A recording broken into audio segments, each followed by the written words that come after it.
from an exciting bad influence in which I'll be explaining how you can blow Violet Berlin to smithereens in a great new package that lets you create your own games.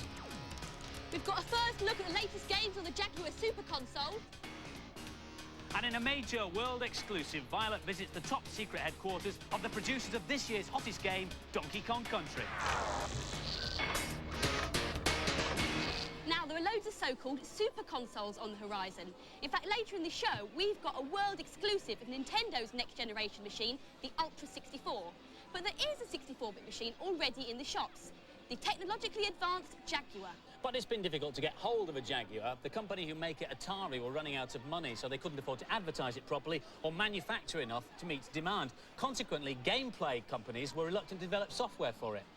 But last week, some good news, a massive vote of confidence from video games giant Sega. They decided to invest in Atari, which means there should be loads of games for it, including Sega hits like Virtua Racing. But the big hit this Christmas will undoubtedly be Alien vs Predator. It's a 3D strategy game with a lot more to it than just mindless shooting.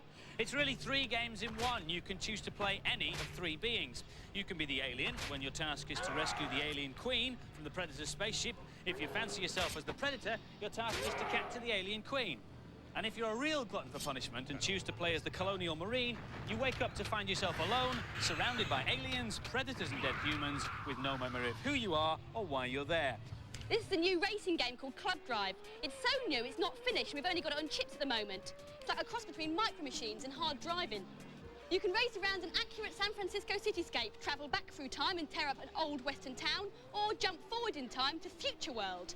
You can even shrink to matchbox size and whiz around a fully furnished flat. Every format needs its own beat-em-up, and this is the Jaguars. It's called Kasumi Ninja, and the gore level makes Mortal Kombat look like Barbie goes shopping. Of course, there'll be loads of new versions of old favourites. This is Doom, the special edition. It claims to have more levels, better graphics and smoother scrolling. Our advice? Well, it's a great machine. It's available now and there should be loads of software for it. But don't forget that the other super consoles, the PlayStation, Saturn and the Ultra 64, will be out next year. Aha! Greetings, virtual Furtlers. I'm just about to test my new homemade virtual reality system, which should work with any game. I'm going to try it with Pete Sampras Tennis on the Mega Drive. But first, a quick cheat to make it a bit more exciting. On the password screen, which you'll find in World Tour, type in the word Zeppelin, so we've got an I and an N to go. Go down to End, and you'll come across a game called Crazy. And when you start to play, you'll come across all sorts of strange obstacles and all sorts of things popping up all over the court. Look at that big egg. Bizarre. And now, Furtlers, to try it out in virtual reality. It works! It really works! Whoa, whoa, whoa, I better get into the game. Right, whoa, whoa. What about this one? Hey, whoa. He cannot be serious, can he? Our main review this week is Sonic & Knuckles. Don't yawn, I know it's the 5th Sonic game, but it does boast a lot of extra gameplay. You can still play as Sonic, continuing your quest to save the floating island from the evil Dr. Robotnik. Nothing terribly new and exciting there then, but you can also play as Knuckles, he of the red dreadlocks. Knuckles is the keeper of the Chaos Emeralds, out to sabotage Sonic as much as he can. And there's more. This is the first ever lock-on cartridge, which allows you to play a game within a game. It works like this. Just switch it off. If you plug Sonic 2 into Sonic & Knuckles, you can then play Sonic 2 as Knuckles with all Knuckles' special moves. For example, there's Knuckles doing his fantastic glide. And when you plug Sonic 3 into Sonic & Knuckles, you get a much bigger game than the original, with loads of new areas and more emeralds to collect. Right, that's the technical jiggery-pokery out of the way. What's it like to play? Is Ben. This is exactly what you expect from Sonic. Good looks, high quality. There's nothing very surprising in this game, but it's excellent value and very playable. I've just got a power up there. It means I can fly across the screen as a fireball that kills anything in its path. This is rather difficult. You've got to jump on the platforms and time it perfect. This is still the same old Sonic bouncing around, but it's got some really nice touches. This is one of them. It is actually more difficult than it looks. Knuckles is a great new character. This is one of his signature moves, climbing up walls. Sonic can't do that. Another one of his signature moves is gliding, which you can see here. I still prefer to be Sonic though, because he's much faster. If you haven't got any Sonic games, then this is a good one to get. But if you have got Sonic 2 or 3, it's still a good buy because it upgrades the old games. He's still fun to play, but you just get the feeling you've seen it all before. I haven't played Sonic for ages, and I'd forgotten how much fun he is. And the scores for Sonic and Knuckles, both the boys and the girls gave it a backwardly compatible 4 out of 5. Now, here's a game I can thoroughly recommend. It's an old-fashioned space shoot-'em-up called Andyroids. I designed it myself using a package called Click and Play, which allows you to design your own games without turning into a sad techie. Now, you can either start from scratch or you can use one of 10 basic games that comes with it, and that's what I did. I'll show you. So all the basic games are of different genres. This is our old-fashioned space shoot-'em-up. As you can see, it's all right, but it's a bit dull, isn't it, with those blue spinny things? I'm going to change those to Andy's face. Go to Level Editor, so I can fiddle about, and here we are. Now, I want to get pictures of Andy's face, so what I've done is I've got this photograph of Andy and scanned it in using a colour scanner. That was earlier on, so he should be in there. Let's look for him. There he is. Now what I need to do is go to these blue spinny things, which I'm trying to replace, and edit them. And to select all the blue spinny things, get rid of them by deleting, and copy in, paste in Andy's face, so I can shoot him instead. Most gratifying. Creating a game from scratch is a little more difficult. This is the click and play instruction manual. You don't have to be able to write program code, but you do have to be able to think creatively to make your game worth playing. Start at the very beginning. On the left here, all the stuff you can put in your new game. Now, the first thing you need is a background. I think that one's appropriate. And then some bits and pieces for your characters to walk on. So we'll put one there, a short one over here, that one in there. Right, now they can't get up from those without some ladders, so we'll pop those in there. There's 1, 2, that should do it, 3. Okay, now you have things you have to kill. Let's put a Nam there, because let's face it, there is time when you'd like to kill Nam. Don't want Violet to feel left out, so we'll stick a few Violets in as well. And just because it's my item, I'll put myself in there as well. Okay, scores. Player 1. I'm only going to make this a one-player game for speed. I'll put my player 1 score there.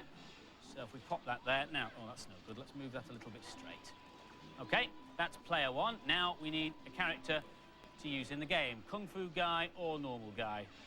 Oh, normal guy, I think. Let's put Mr. Normal Guy down here by me. Okay, that's the basics of the game sorted out. Now we have to tell the computer what happens when our character does things to the bits we put in the game. So we go to the event editor. So normal guy against Nam. We want to put a sound effect in for when that collision happens. What about this one? Yeah, I like the sound of that one. We'll pop that one in there. Scores are very important, of course. So set the score, no, add to score. Every time normal guy goes over Nam, we'll give him 10 points. And what happens to Nam after normal guy's gone over him? Well, I'm afraid he gets destroyed.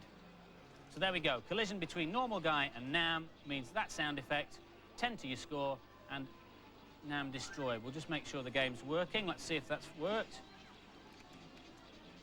There we go. 10 to your score, and Nam disappears each time. Obviously, Andy and Violet aren't disappearing because I haven't done that yet.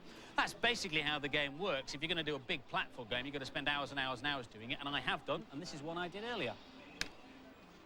And this is it, my finished 2-player platformer. All I've got to do now is think of a name for it. What about Violet the Hedgehog? Yeah, great game, Andy. And here are some more in this week's News and Previews. The people who brought you Road Rash have a new car race game up their sleeve. This is the Need for Speed on the 3DO. As in all the best race games, you get viewpoints from inside and outside the car. The game features some spectacular scenery, excellent digitised sound, and just like in Road Rash, the speed police are everywhere.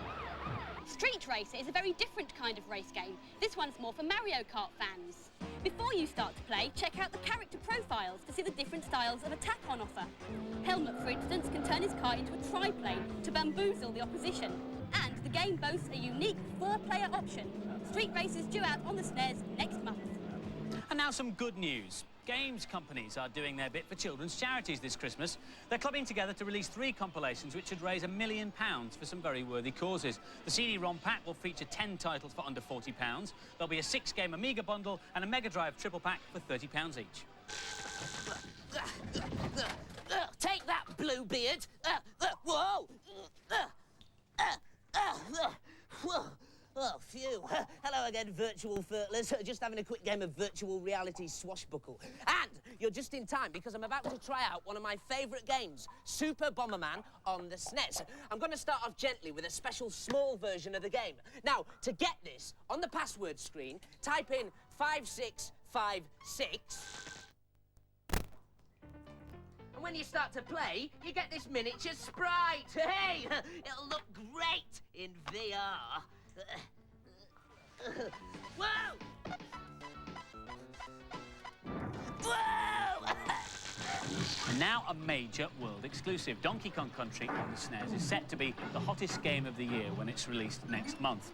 The producers of Donkey Kong Country have been very shy about showing the game in public. Very few people have actually seen it, except, of course, you, the bad influence viewers. The company are very secretive, and no TV crews and certainly very few journalists have ever been allowed into their offices until now, because a couple of weeks ago, Violet Berlin and the Bad Influence crew journeyed to the heart of England to visit the producers of Donkey Kong Country.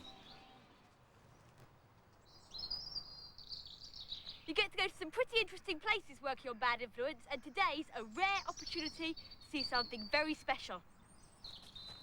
Even the ducks here are rare, but I'm not here to study the local wildlife. No, today I've trekked to the heart of England, to a top-secret location in deepest Warwickshire. This company is rare for lots of reasons. They only develop games for Nintendo, they've just invented a new way to create SNES games, and, above all, they're called Rare. This is the first of the next generation of SNES games, Donkey Kong Country. When the Donkey Kong character appeared in the early 80s, he was Mario's arch-enemy. Now he's changed his ways and become a good guy, with a menagerie of animal helpers. All the characters were created using an entirely new technique. This is Diddy, Donkey Kong's monkey helper. To produce him, the programmers built a wireframe model inside their powerful silicon graphics computer. With Donkey Kong Country, Rare were the first software producers to use serious hardware like this to produce graphics of a different class. The SGI machine was also used to shade the wireframe model so they could check Diddy out in 3D. When they were completely happy with the way he looked outside, they started work on his insides. They programmed him with an accurate skeleton so he could only bend in the right places. That made the next job a lot easier, making him move. You may have spotted that Diddy runs along in a very realistic way. That's because the programmers modelled him from real life. One of them popped around the corner to Twycross Zoo with his home video camera, and it certainly seems to have had an interesting effect on this programmer. The next task was to build the different Donkey Kong worlds. Each world has textures and shapes scanned in from real life. Ferns, trees, and even a rusty shovel. The textures are wrapped around more wireframe models. There are up to 3 different layers in each background to give a feeling of depth and movement as the characters move through the game. The graphics are so good that when it was first revealed, nobody believed the game was really running on the SNES. In the game, if you want to get ahead, get a banana, the more the merrier. So, the programmers have devised clever ways of arranging them everywhere. This is what's known as the banana editor, and it lets you put the bananas anywhere you want in the game. Here's one I prepared earlier. I finally got to meet one of Rare's founders, Tim Stamper, in his dark den. So, Tim, what's so special about Donkey Kong Country? It looks amazing because it's all in 3D. If these characters were real and they lived, that's what they look like. Now, take me to your favourite level. I'll take you to the snow level. The snow level was the most difficult to program. It took 48 hours of computer time to build up a single scene. The blizzard sequence has a level of realism never seen before in a SNES game. So why is this your favourite? I think the effect was dynamite. It's really a massive blizzard now, and the snowflakes nearer us are much bigger. Yes, they are. There's multi-parallaxing layers of snow, maybe 12 or 14 layers, still with the backgrounds on screen, so quite a feat on Super NES. And that was only possible... Oh, I died. Well, it was snowing quite horribly. It was, Can yeah. be forgiven. Yet another another rare sighting, a glimpse of Nintendo's next-generation super console, the Ultra 64. This is Killer Instinct, one of the first games to be developed on it. It'll be in the arcades at the end of this year and on the identical home version at the end of 1995. Hey, check out this 27-hit combo.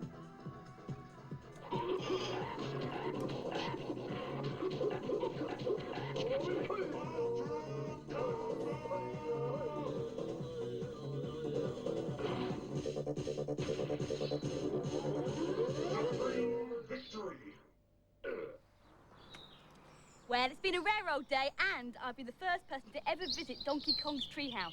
This is Violet Berlin reporting from level 97, Donkey Kong Country, Warwickshire. Fantastic, and remember you saw it first here on Bad Influence. The real test, though, isn't in great graphics and brilliant sound, it's in the gameplay, and we'll be reviewing it in full the day before it's released on November the 18th. In the meantime, here's what our panel thought of some more of this week's releases. The story of Bruce Lee comes to life on console with the release of Dragon, a martial arts beat-em-up with a difference. To play this game properly, you've got to learn strategic moves. If you've got a multi-tap, up to 3 players can be Bruce Lee at once. Here's Hannah with the SNES version. This plays quite differently from something like Mortal Kombat 2. The fights last much longer and it's more realistic. Nobody shoots fireballs from the fingers. Here I am playing in the Seattle gym against this guy who looks like one of the Jackson 5. The game gets much harder as you go along, but you pick up new skills which help you. There are no finishing moves, and that's why the fights last so long. This is an unusual fighting game, because no matter what level you're on, you always play as Bruce Lee. The thing I like about this game is that on some levels you can play against 2 opponents, which makes it more of a challenge. Personally, I prefer Mortal Kombat. It's easier to get into and more fun. But if you like a serious challenge, this is for you. I got tired of this pretty quickly because the fights take so long to complete. It's a great-looking game, but I didn't find it as playable as other beat-em-ups. And the scores for Dragon, the girls gave it a karate-tastic 4 out of 5, and the boys gave it a chop-mungus 4 out of 5. It's a hit. Probotector makes his first outing on a handheld system with Probotector 2 for the Game Boy. Just like in the original NES and SNES versions, he's a special sort of mega robot charged with protecting the Earth from alien invasion. Keep your finger on that fire button. Here's Harry. This is for hardened Blasphemous fans only. If you're into death and destruction, you'll love it. This is the overhead view. There isn't really a lot of strategy involved in this game. You just have to try and shoot everything that you see. Here I'm trying to kill a mutant centipede type thing, but it's a bit of a slog, really. This would be great on a long car journey. It's pretty mindless stuff, but it's a really good blast. This gets a bit monotonous after a while. It's just an average shoot-'em-up. It's just walk and shoot, but it's actually surprisingly playable. And so the scores for Probotector 2, the boys gave it 4 out of 5, and the girls an average 3. Phew, that was a close shave, Furtlers.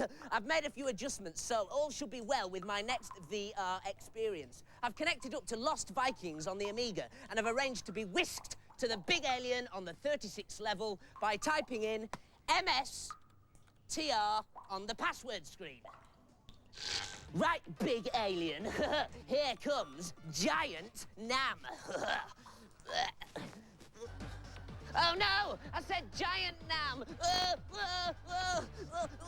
The headset's stuck. I can't get it off. Help! Help! We had 2 competition prizes last week, a SNES with an Earthworm Jim game and a Mega Drive with an Earthworm Jim game. And the competition question was, how many eyes does an earthworm have? Well, it was a trick question, obviously, because earthworms don't have any eyes at all. So the correct answer was none. We get over 17,000 entries, but our 2 lucky winners are Michael Keane from Great Yarmouth and Ben Clark from Hull. Well done to the 2 of you. 10 runners-up get Bad Influence T-shirts. This week's competition prize is a SNES and a copy of the game Dragon, and the question is, whose life story is told in the movie Dragon?